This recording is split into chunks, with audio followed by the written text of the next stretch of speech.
Welcome to Raising Daughters, the podcast that helps parents learn the best ways to support their daughters as they navigate the high levels of stress, anxiety, pressure, and uncertainty so pervasive in our culture today. Dr. Tim Jordan is a developmental and behavioral pediatrician who has specialized in counseling girls for over 30 years and sheds light on the realities of today's young women in all facets of their lives. This is your opportunity to learn how to better support your daughters, making them feel safe, secure, and truly loved in the midst of life's ups and downs. Here is your host, Dr. Tim.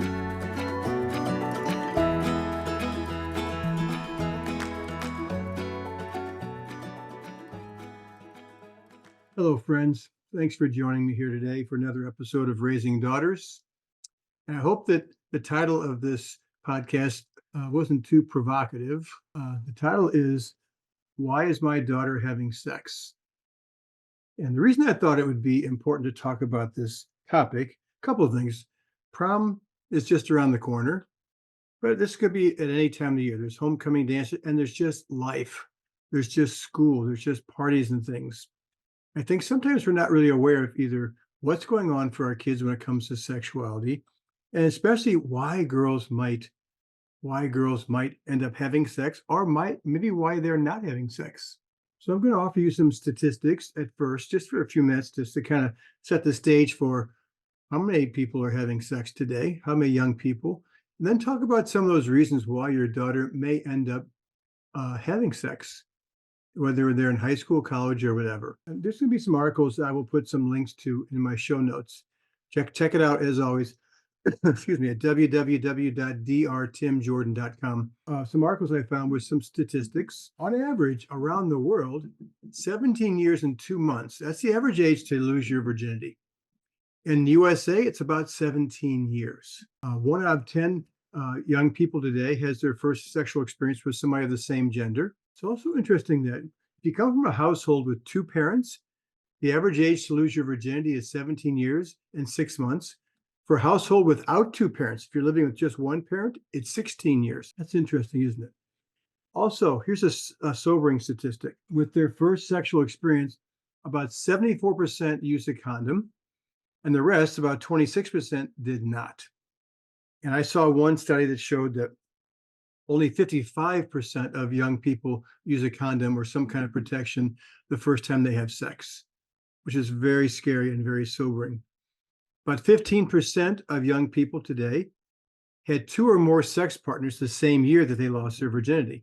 Another study I saw showed that 41% of high school and college students mashed together, 41% had had sex, 15% had had sex with more than 4 sexual partners. Only 5 out of 10 students had ever talked to their parents or their guardians about how to say no to sex, about how to set boundaries.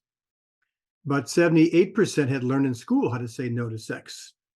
Because sometimes we talk about the good old days and why are kids having sex so much today.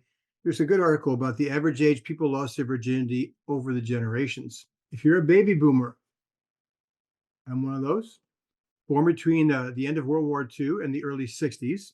We might be the oldest group on this list, but that doesn't mean that we're old-fashioned. Baby boomers tend to start their sexual journey at 17.6 years of age, just higher than the average across all the demographics that were surveyed. 17.6 years old was when boomers had sex for the first time on average. Gen X, the generation between boomers and millennials, people born between the early 60s and the early 80s, they're the latest ones that start having sex because their average age was about 18.1 years. Interesting. So that's Gen X. How about millennials? So those born between 1980 and the year 2000.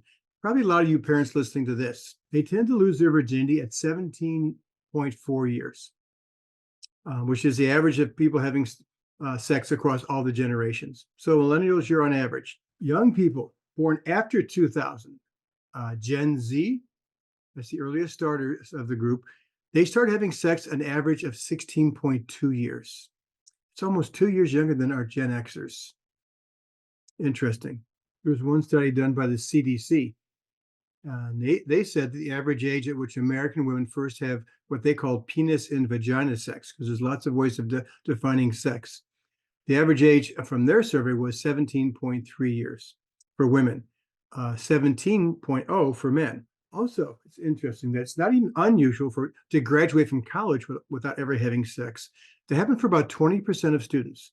So people who graduate from college, that's about 22 years of age or so, had never had sex. Now the question is, why? Why might your daughter, why might any young person decide that it's time to have sex? I'm going to give you a whole bunch of reasons. And these are ones that I have found through my experience working with kids, counseling kids, in my retreats, camps, whatever. Right. So this is my experience. And one of the things I think we have to take into account is that the age of puberty the onset of puberty has really dropped a lot in the last generation or two. And so there are a lot of girls today on average who start having breast buds and early signs of puberty as early as second grade, second, third grade. That's not every girl, but it's earlier and earlier that it's happening, which means that they look like they're ready to have sex. Their body looks like it, but they're still young. Their brains have still not matured faster. Our brain growth and maturation has not kept pace with the age of onset of puberty. So there are a lot of girls who are in fifth, sixth, seventh grade who are very curvy and who have been through puberty who get hit on by boys who are older, ninth graders, 10th graders, eighth graders. I see that a lot with those first girls who are the first ones who go through puberty. They're taller, they're curvier, but they're still a sixth grader. They're still, 12 or 13 emotionally, maturationally, and brain maturationally. I think sometimes those girls get pushed before they're ready because they look like they're ready, if you will. Another big category about why girls may have sex, and that is that they have some old limiting beliefs about themselves based upon their past experiences. I've talked about that before in these podcasts, and I will put that show note link down in the show notes about why sometimes kids develop old limiting beliefs. I call it my spiral beliefs. So if they've had an experience where they've lost their friend group or got ditched by their friends or the best friend excluded them, or if a parent doesn't spend much time with them, if they had a life experience like that, and there's lots of different kinds, they may have developed a belief that said, maybe it's because I'm not good enough. Maybe I'm weird. Maybe I don't fit. Maybe I'm not pretty enough. Maybe I'm not attractive enough. They start developing those old negative beliefs about themselves along the way, and they keep them. They don't drop those when they enter high school. They don't drop those when they enter college. They follow them. And if you have a belief system about yourself that you're not worth much, that you're not lovable, that you're not important, that you're not attractive, that you're not good enough, you're going to be vulnerable to giving in more than somebody who has a high self-esteem and a high opinion of themselves. I see that a lot in the girls who I counsel. Girls who have given more than they wanted to. And a lot of times the reason they gave in was because their self-confidence is so low. And oftentimes it's low because of an old limiting thought/belief system about themselves. They're just vulnerable for not taking care of themselves. Also, I see girls sometimes who worry that they're behind their peers. They think everybody's having sex. They look at the popular kids who seem like they've all had sex and they're the cool ones. They're the ones who get the most attention. They start worrying about, am I behind? They feel kind of lame, if you will. I've had a lot of girls tell me also that who are juniors and seniors in high school, who are still virgins, they worry about, am I going to be ill prepared for college? Do I really want to have my first sexual experience in college? Because a lot of those people in their minds, all of them have already had sex. Am I going to be at a disadvantage? Am I going to be taken advantage of because I'm so behind, because I'm so, in their minds, immature? And so some of them push themselves to have sex before they leave high school, so the first one is under their belts, if you will, which is scary to me. Not a good reason to have sex. And as I said before, everybody hasn't had sex. By the end of high school, maybe half, maybe 60%. If the average age is 17, then there's still a lot of people who are 18 and 19 entering college who have never had sex, but they think everybody else has. What else? Oh, this is a big one. I saw a girl a couple of months ago. I'll call her Mia. And anytime I use girls' names, uh, it's always somebody else's name. I'm not using the real name with a real situation just to protect their anonymity. But this girl, who I will call Mia, um, was upset. She came to the office and her parents didn't know why. And what she told me was she felt really bad because she had allowed her new boyfriend to push her to have sex and she gave in. And she had a lot of regret. Then she was beating herself up. She had a lot of shame. And as we talked, I was trying to get a sense of what, I wonder why she gave in. I want her to know why. And the truth was that she had been out of her friend group for a while and felt really lonely and excluded. And so she was kind of vulnerable and needy, if you will. So then this kind of cool, popular basketball playing boy took an interest in her. And for the first time, she felt very attractive and she felt good about that. I mean, who wouldn't, right? That's normal. She liked being wanted. She liked feeling attractive. And when he started pushing her sexually, she was afraid that she would be replaceable. She had a belief system that said, I'm not important, I'm not good enough. So, of course, if I don't give him what he wants, he will move on right away to somebody else who will. That was why she gave in. She was so afraid of losing this guy who was showering her with affection and telling her she was so beautiful and he loved her and all this. And so she was vulnerable to taking that in and then to giving up more than she wanted. I have heard that story so many times over the years. Some girls end up giving in because they get worn down because the guy is pushing them. I find that true of girls who end up sending nude pictures. Guys press and they push and they ask and they ask, and the girl says, no, I'm not really comfortable. And then they start saying, yeah, but you're so pretty and nobody will know but us. And you're so beautiful. I just want to see you. Sometimes the boys will start sending pictures of themselves as a way of saying, see, it's okay. I showed you. Why can't you show me? And girls will say eventually they give in because they just want it to stop. They want the pressure to stop, which is obviously not a healthy reason to give in, to send nudes or to have sex. If they've been pushed, to go farther than they want, eventually sometimes they get worn down. Some girls I meet are just curious. They may have made out with a boy. They may have gone to second base, if you will. They may have experienced some of it and enjoyed it, and they're just curious about what's it like.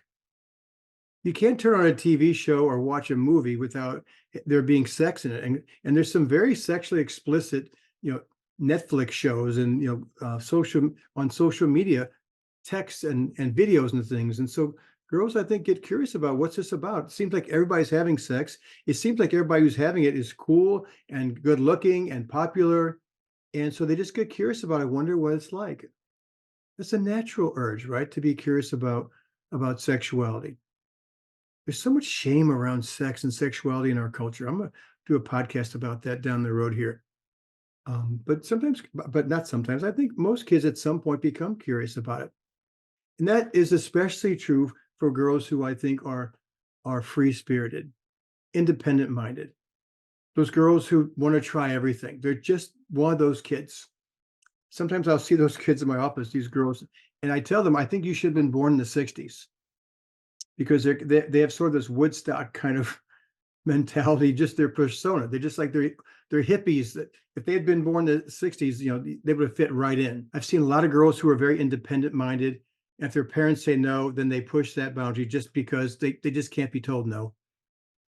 And so, and I describe those girls sometimes as being like a young colt, a young horse in a corral and kicking the slats of the corral because they just want to get out. They want to try everything. They just have that kind of spirit. They're adventurous.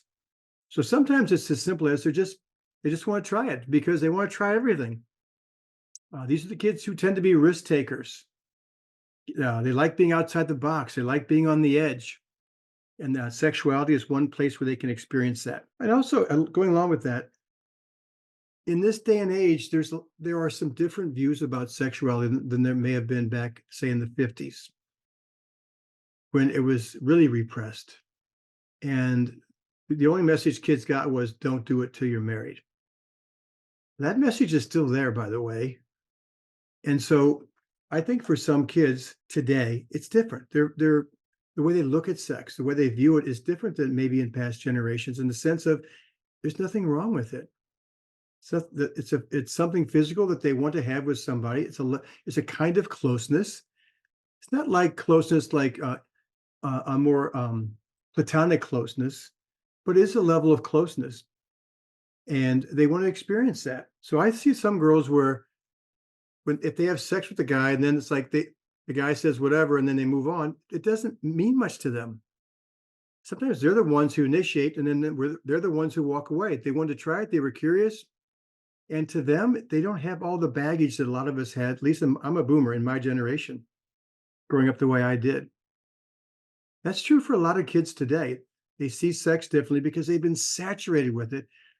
Since the 60s and 70s, the whole culture has been. Every TV show, every movie, it's like it's at some point it's kind of like we get numb to like what it's about. And so for some kids, it's just a matter of it doesn't mean that much to me. On the other side of my mouth, I also want to say I've met a lot of girls where it does mean something. There is an emotional attachment to sexuality. So if they have sex with a guy, if they hook up with a guy and then he doesn't call, or they have a boyfriend who they have sex with and then the guy moves on, it does hurt them deeply. They feel really upset and hurt because it meant something to them emotionally. So I think for some girls, it doesn't, and for some, it does. I think in general, from my experience, I think there's an emotional tie to it in more than half of the girls who I meet, because they get really upset if the guy doesn't, call, doesn't follow up, and just it's kind of like a one night stand, kind of a hookup kind of thing. So it's for some, it's a big deal. For some, it's not a deal at all. Some girls I have noticed will give in and give more than maybe they wanted because they see the cool, popular kids and they just assume they're all having it because they're talking about it and they're more racy. They're drinking, they may be smoking weed, all that. And so if for some reason end up getting included in that group, they want to keep up. They want to keep up with the Joneses, if you will, because they feel like if I don't end up acting like they are, they'll move on. And for some girls, not all, but for some girls, it's really important to be in that group. That group gets noticed. That group gets seen. Everybody knows that group. It's like the Mean Girl movie, right? The ones who walk through the hallways of school and everybody's like, it's like they're like supermodels or something. So to be included in that group for some girls is everything. And they don't want to lose it. You can get included at some point, but you can also be left out. You can be kicked out. So sometimes girls will end up shifting their morals based upon they're doing it. And if I want to stay in this group, then I'm going to have to, be like them. And that sense of belonging is so strong. And that sense of belonging in this group pushes them to do more than perhaps they wanted to. I saw a girl who I'll call Sophia, who had been without a group since middle school. She was like a sophomore or junior in high school. And she'd been without a group because, I don't know, she was one of those kids who was very kind and hated drama. And so she got tired of all the groups in middle school, even early high school, where that was what they talked about. That was the way they connected. It was through talking about people behind their backs, through rumors, gossip, all that. And so she had been kind of drifting without really a group. She had a few kind of acquaintance kind of friends she could sit with at lunch, but no real good friends. So when she was included in the popular group, because she met somebody when she was playing soccer in the fall, and then she included her in the group, it meant a lot to her. All of a sudden, she had her friend group, which she had always wanted. And so she started acting like she thought they were acting, which actually they were acting. And so she started becoming more sexually active because of that. That is not uncommon. I did a podcast. I was looking for the link. I couldn't find it, but I'll dig some more. I did several years ago. I interviewed some women, 3 women who were in college. And I'd been noticing that some of the young people who I was working with had gotten really into being Christian, not just going to church with their family, but like really involved in the church. So I was curious about what that was about for them. So these girls were down at some camp in Florida in the summer where college students go to learn about the Bible and learn about Christianity. And so I interviewed these 3 girls, like, what's this about? But anyway, one of the things I remember them saying was, all three of them had gone through kind of a tough period early in college. They were drinking a lot and kind of, I don't know, partying and stuff, and they just kind of got tired of it. They felt kind of disconnected. That was the biggest thing I heard from those three women. They felt disconnected. So they were looking for something. They were looking for something deeper, something more meaningful than the party scene, if you will. And so Christianity is what kind of was attractive to them. They had used sex. All three of these girls had had sexual experiences as a way of trying to get closeness. And there's a level of closeness you get when you have intercourse with somebody or have sex with somebody, but obviously it's not the same as a more emotional closeness. So they hooked up because they felt lonely, they felt disconnected, but it didn't really work. They were tired of that. So then they turned to Christianity. They turned to their church. But I think it was the part about they'd had sex because they felt disconnected. And they were trying to find some connection. It was better than none, is what they told me. That's true for some kids. I also think that most girls I talk with have not really taken the time up front to sit down with themselves in some quiet alone time to decide within themselves what's right for me when it comes to sexuality, what's okay and what's not. What are my boundaries? I encourage girls, I even do this as an exercise sometimes in my high school retreats. I have them think about, then write down, what are my boundaries? It's really important to decide those boundaries and what's right for you, not in the back seat of a car, not when you're at a party, not when you're with your dating partner, but when you're alone. So it's not about all that other stuff. It's not about other people. It's about, what do I want? What's right for me? So if they can set those boundaries within themselves and they decide what's right for them, up front, then when they're in those situations, they don't have to make a decision in the heat of the moment because they've already made it when they were cool, calm, collected, and when their prefrontal cortex was operating. So I think that's really important. But I think some girls don't do that.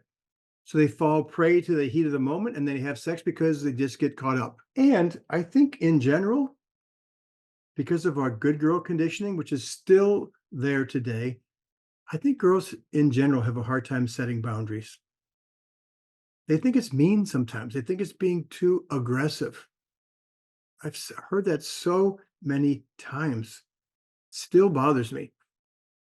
And so good girls are pleasers. Good girls put everybody else's needs before their own. Good girls shouldn't stand out. Good girls should be compliant and obedient. When I make lists with a group of girls as young as 5th and 6th grade or middle school, high school, of the qualities of a good girl, those sorts of qualities are always on that list. Obedience, compliance, don't make waves, don't stand out, don't be angry. And for them, it also ends up meaning oftentimes don't set boundaries. I've had so many girls who will tell me that they're worried about setting boundaries because they don't want to hurt the guy's feelings. They don't want to hurt their dating partner's feelings. If I say no, then they might get hurt, and I don't want to hurt their feelings. And so they're more concerned with the other person and their feelings and needs than they are with their own. That is not uncommon in our preteen and teen girls. Also, I think another issue that crops up obviously is just our culture, right? All the sexual objectification that our girls have been inundated with their whole lives about sexuality, about their bodies, about what their bodies are good for. They see themselves mostly as their body, and their body about are they attractive? Are they pretty? Will a boy want them? And so that I can do a whole podcast on that at some point, but that's the whole thing about the sexual saturation of our culture, the objectification of girls. I think that has a role that gets played here sometimes, where girls end up doing more than they wanted to. So what can girls do? And what can you do as their parents? One of them is you can help your daughters from the time they're little all the way through to learn how to access their gut intuition. That takes the ability to quiet yourself down, to be comfortable being alone, and to think, reflect, do some journaling, do something where you get inside and say, what is right for me? What do I need? What are my needs? What feels right to me? I also want you to teach your daughters to be aware of their internal alarms that go off whenever they get uncomfortable. So if they make a mistake, not necessarily with sex and a boy, but just any kind of mistake with a peer group, they did something where they end up saying, I shouldn't have done that. It's always so valuable to go back in time and say, let's talk about what happened that night. And there was a fork in the road at some point where one side said, you really shouldn't do this. It's not right. And the other fork said, yeah, but then they're going to think I'm lame or they're all doing it. So we hit those forks in the road. I've got to make a choice, yes or no. And when we hit that fork in the road, we tend to have internal alarms that go off that says, time out, you need to think about this before you act. In my retreats and camps and things, I have girls all think about and reflect on what do my alarms feel like? Where in my body do I feel my alarm? For some, it's their thoughts start to race. For many, it's a pounding heart, or their breathing gets faster and more shallow, or they get a funny feeling in their stomach, or their chest feels tight, or they feel a tightness in their throat. But their bodies are oftentimes a great signal flag. And the first signal says, time out, you need to think about this. So I want them to go back in time and think about, did I feel the alarm? Okay. And then if they didn't, then you can start asking questions about how do you experience your alarm so that next time they'll be aware of it.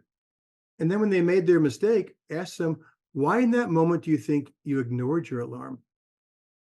You felt it, you were at that decision point, and then you chose the dark side, quote unquote. Why do you think? And there's always a reason. For some girls, the reason is things like, well, he's such a cute guy, he's so popular. I was afraid that if I said no, that he would think I was lame, he'd move on. And I like him so much, I've always wanted to have a boyfriend, et cetera, et cetera, et cetera. So I want girls to be able to hear that alarm and trust it. That the alarm usually is saying, not okay. Think about this. You need to set a boundary. You need to take care of yourself. And even if they don't have any reason to not trust this boy, for instance, in that situation, I tell them all the time that your brain, this superhuman computer brain of yours, is picking up so many subtle things that you're not even aware of about him, about the way they act. I've said this before in a podcast a long time ago. I ask girls if I'm in a group, like one of my weekend retreats, I'll say, if you're at a party and a group of guys comes in that you don't know, they're from some other school, how many of you feel like your radar goes off, like, and you're judging them, like, what's his energy like? Does he seem safe? Does he seem okay? Does he seem creepy? How many of you feel like that alarm goes off and your radar is out there just kind of checking them out? And all the girls say, yeah, for sure. Then I also say, and how many of you are aware that when you walk into that party, that guys are also looking at you and they're judging strong, confident versus vulnerable. And then they all get that kind of a sinking feeling like, yeah, for sure. So they need to be aware that that alarm is important, that their intuition is valuable, and to always, always trust it. Even if there's no reason, you don't even know the guy, but if the alarm says, I don't like his energy, there's something in there, it just doesn't feel right, trust it. Because your brain's picked up a whole bunch of stuff unconsciously that you need to pay attention to. And even if you can't spell out why, it doesn't matter. Trust it. That's a really important lesson for every girl to learn. And you can help them with that around things that aren't even about sexuality, about anything, any kind of decision point in their life.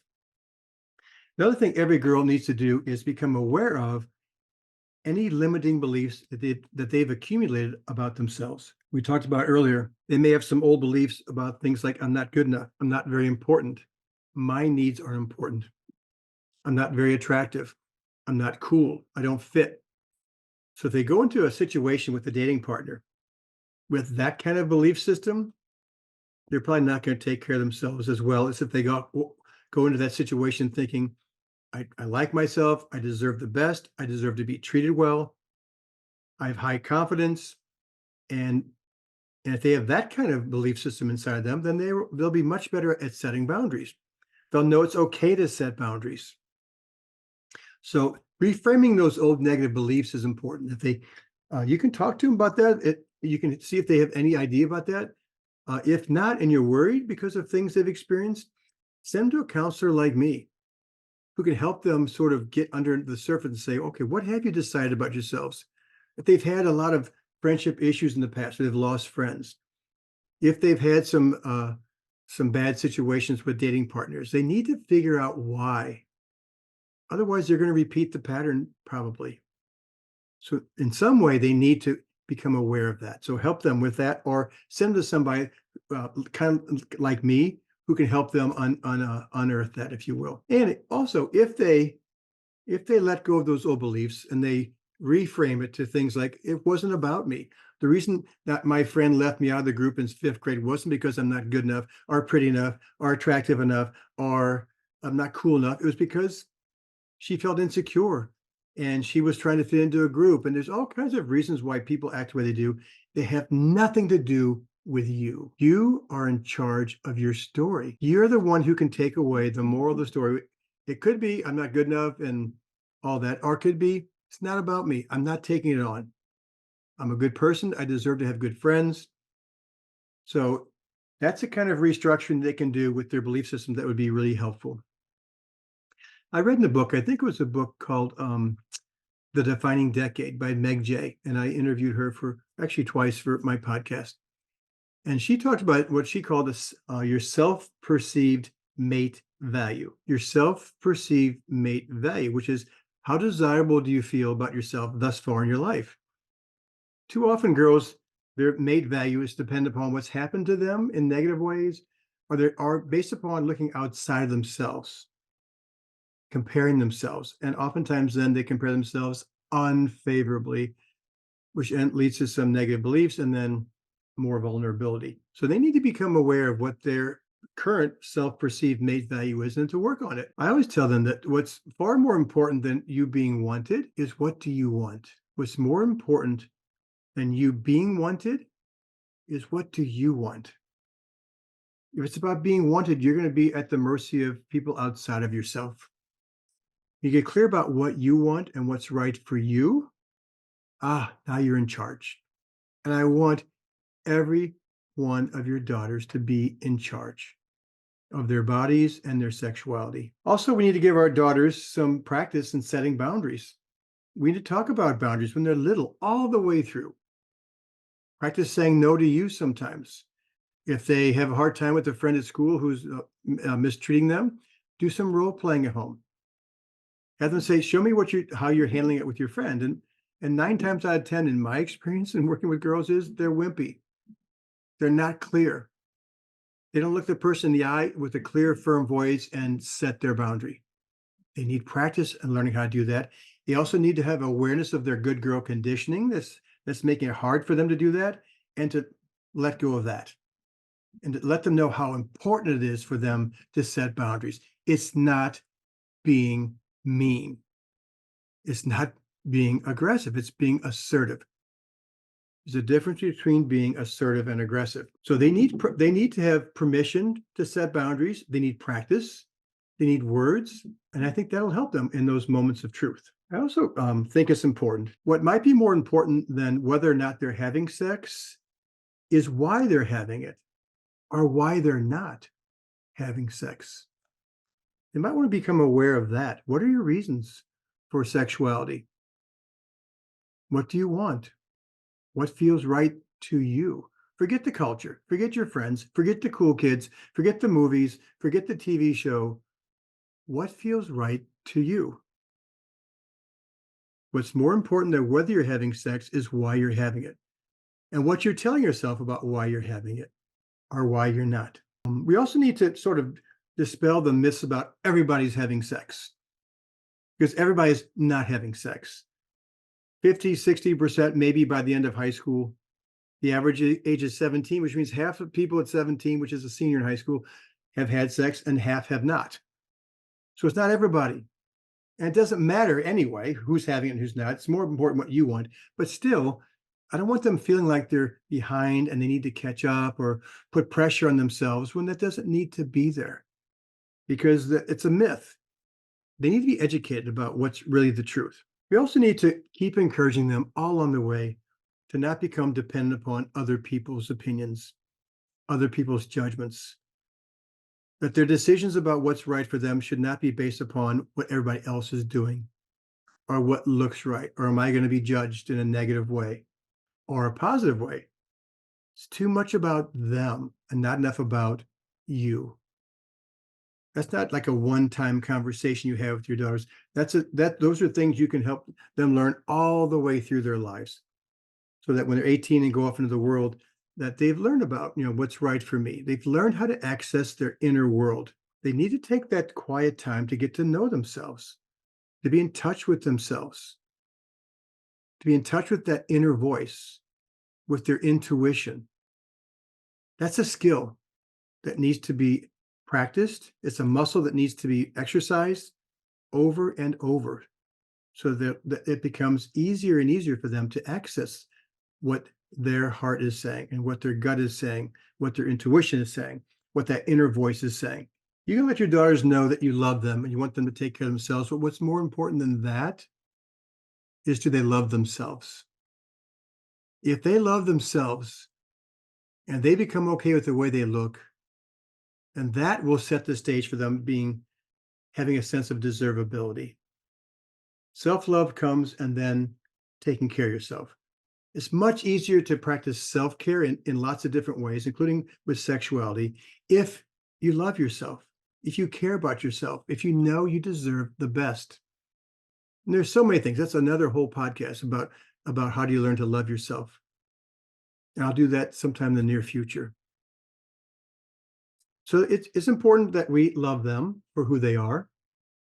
It's good for them to find interests and passions that they like to do and to pour themselves into it, because then they feel a sense of fulfillment. They feel a sense of, this feels good to me. This is something I'm good at. That's one of the most important things, I think, as you're in those high school years, is having that sense of, I'm learning to find myself and what I like. And I get a lot of happiness and joy and fulfillment from whatever it might be, rock climbing or painting or reading or whatever it might be. Also, anytime they set a boundary and take care of themselves, there's a whole different feeling they have after that than when they don't. Just like when they come to that fork in the road, there's times when they make a good choice. They hear and feel the alarm, they feel that gut intuition, and they follow it. There's a whole different feeling that comes from that. I want them to tune into that feeling. That feels a lot better. It feels like, wow, I trusted myself. That was a good choice. That gives them confidence. Another muscle they need to practice over and over, muscle memory, if you will. There's a difference between the times when they take care of themselves, when they don't, when they give up themselves, when they don't want to, versus they set a boundary and they did. And that good feeling they get from that might be their future motivation. So I hope this helps. It's a lot of information, but take it piece by piece. And the best teacher you have is your daughter. Listen to her. Listen to where she's at with things. Listen, because you also will hear things where she might be spending too much time believing things that aren't true. Also, there may be some beliefs she has about herself that she needs to reframe. I'd listen to her. I'd ask her what her thoughts are about sexuality. What are her boundaries? And how does she take care of herself when she's out and about? Have her learn to articulate those things. It's helpful. Sometimes you can add a piece or two, some of your wisdom, if you will, some of your experience, but mostly I want them to start accessing, what do I do and what's right for me, and how have I taken care of myself? And if they can explain all that to you, that should give you more confidence that when she goes out to a party or something, she's going to take care of herself. It's one thing for them to say, I'm fine, I know what I'm doing. And it's another thing to say, and this is how I take care of myself. Teach your daughters to give you that kind of information so you can have an easier time letting go. Thanks so much again for listening to these podcasts. I always appreciate you passing them on. Look to the show notes. There'll be a few links there for some information I think that might be helpful for you. Some of the data about a number of people who have sex and when, all that. Also, a couple of old podcasts that are related. I will be back here with another brand new podcast in a week. Thank you again for stopping by.